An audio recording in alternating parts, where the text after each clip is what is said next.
The journey to parenthood can be challenging, and the biological clock no longer just applies to wannabe mums. 1/3 of infertility cases are caused by male reproductive issues. So we know specifically for males, infertility is primarily driven, unfortunately, nowadays by environmental impact.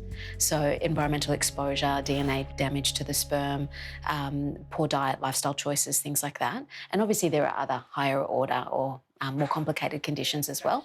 But now we know that as men get older, their sperm quality tends to decline. Fertility and reproductive health clinician Leah Hechtman has a saviour for men swimmers, and it's found in every one of our cells.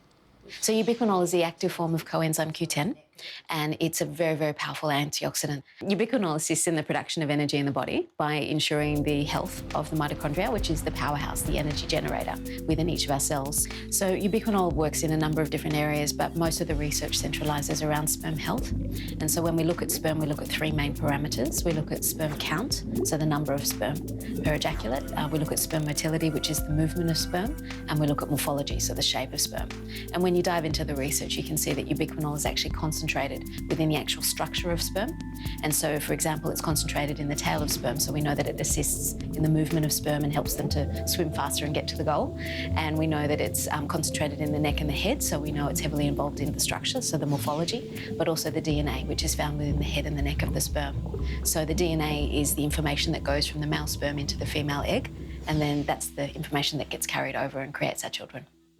Getting professional advice on ubiquinol supplementation and other lifestyle factors may help all prospective parents have a win when it comes to the baby game.